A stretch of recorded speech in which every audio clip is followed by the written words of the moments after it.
السلام علیکم ورحمۃ اللہ جی۔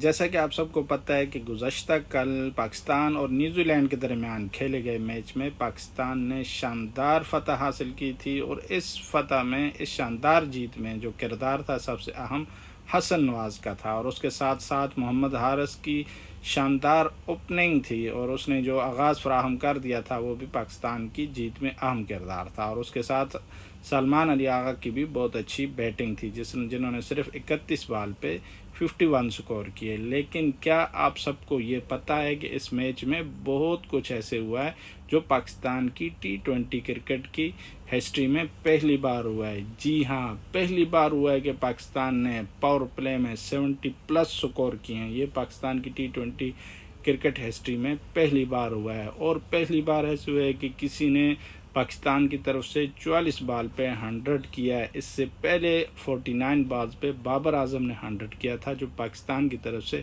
تیز ترین 100 تھا، لیکن اب حسن نواز نے 44 بالوں پہ 100 بنا کر بابر اعظم کا ریکارڈ توڑ دیا ہے۔ اور اس سے علاوہ پہلی بار ایسے ہوا ہے کہ پاکستان نے 200+ سکور چیس کیا ہے۔ یہ بھی پاکستان کی T20 کرکٹ کی ہسٹری میں پہلی بار ہوا ہے۔ پہلی بار ایسے ہوا ہے کہ دوسری وکٹ کی شراکت میں پاکستان کی طرف سے کسی نے اتنی لمبی پارٹنرشپ کی ہے۔ جی ہاں، سلمان علی آغا اور حسن نواز کے درمیان جو پارٹنرشپ ہوئی ہے، یہ پاکستان کی T20 ہسٹری کی سب سے بڑی دوسری وکٹ کی شراکت میں پارٹنرشپ ہے۔ پہلی بار پاکستان نے اتنا بڑا سکور صرف 16 اووروں میں چیس کیا، اور یہ بھی پاکستان کی T20 کرکٹ کی ہسٹری میں پہلی بار ہوا ہے۔ پہلی بار ایسے ہوا ہے کہ نیوزی لینڈ کے خلاف ہم نے 200+ سکور چیس کیا ہے، اور یہ بھی پہلی بار ہوا ہے۔ پہلی بار ایسے ہوا ہے کہ پاکستان نے اتنا بڑا سکور صرف ایک وکٹ کے نقصان پر، یعنی 9 وکٹوں سے جیتا ہے، اور یہ بھی پاکستان کی T20 کرکٹ کی ہسٹری میں پہلی بار ہوا ہے۔ حالانکہ اس سے پہلے کچھ میچز ایسی بھی ہیں جس میں بغیر کسی وکٹ کے، جس طرح انڈیا کے خلاف بابر اعظم اور محمد رضوان نے بغیر کسی وکٹ گنوائے سکور پورا کیا تھا، ٹارگٹ پورا کیا تھا اور چیس کیا تھا، لیکن کیونکہ وہاں پہ سکور کم تھا، یہاں پہ سکور 200+ تھا۔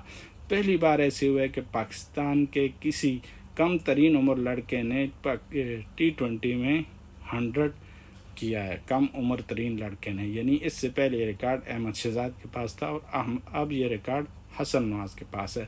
تو ایسے بہت سارے ریکارڈ اس میچ کے دوران بنے ہیں، اور بہت کچھ ایسے ہوئے جو کہ اس میچ میں پہلی بار ہوا ہے۔ اور اس کے ساتھ ساتھ اس میچ کے بعد جو سب سے اچھی بات یہ ہے کہ اب لوگوں کے دلوں میں کرکٹ کے لیے جذبہ پیدا ہو گیا ہے، جو کہ تقریباً ختم ہو چکا تھا۔ دلچسپی کرکٹ کے لیے ختم ہو چکی تھی، جو پچھلے کئی سالوں سے پاکستانی ٹیم کی کارکردگی تھی۔ دنیا تیز سے تیز ہوتی جا رہی تھی، اور پاکستان سلو سے سلو ہوتا جا رہا تھا، لیکن کل کے میچ کے بعد اب دوبارہ امیدیں جاگی ہیں، اور میچ دیکھنے کی تھوڑی سی طلب بڑھی ہے۔ تو انشاءاللہ دیکھتے ہیں آنے والے کل میں پاکستان اور نیوزی لینڈ کا جو میچ ہے اس میں کیا ہوتا ہے۔